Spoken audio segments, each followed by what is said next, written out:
آپ نے اتنا عرصہ ماڈلنگ کی، ماڈلنگ کے بعد آپ نے اداکاری کے شعبے میں قدم رکھا، اور ماڈلنگ کے بعد نہیں، ماڈلنگ کے دوران. ایگزیکٹلی دوران ہی، اور اس وقت آپ اداکاری میں بھی اپنے جوہر دکھا رہی ہیں. کیا بنیادی فرق محسوس کرتی ہیں کہ ایک ماڈل ہونے کے بعد اداکاری کے شعبے میں کیا ڈفرنس لگا آپ کو؟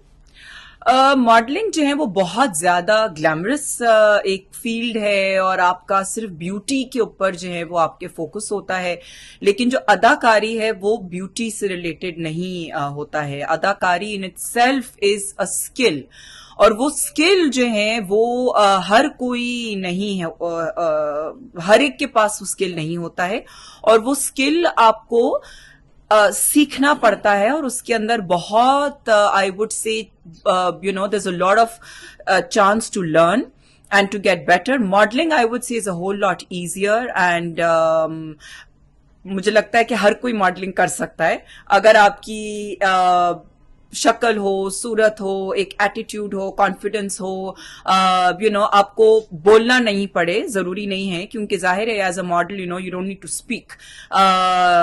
سو فزیک اچھی ہو تو آپ آرام سے ماڈلنگ کر سکتے ہیں، لیکن ایکٹنگ میں جو ہیں بہت ساری چیزیں کاؤنٹ کرتی ہیں. آئی مین اس کے اندر نہ آپ کا ایکچولی کاؤنٹ نہیں کرنا چاہیے، نہ آپ کی اسکن کلر کاؤنٹ کرتی ہے، نہ آپ کی بیوٹی کاؤنٹ کرتی ہے، نہ آپ کا ہائٹ کاؤنٹ کرتی ہے، نہ آپ کا ویٹ کاؤنٹ کرتا ہے، کچھ بھی نہیں. آپ کا صرف اور صرف اسکل اچھا ہونا چاہیے.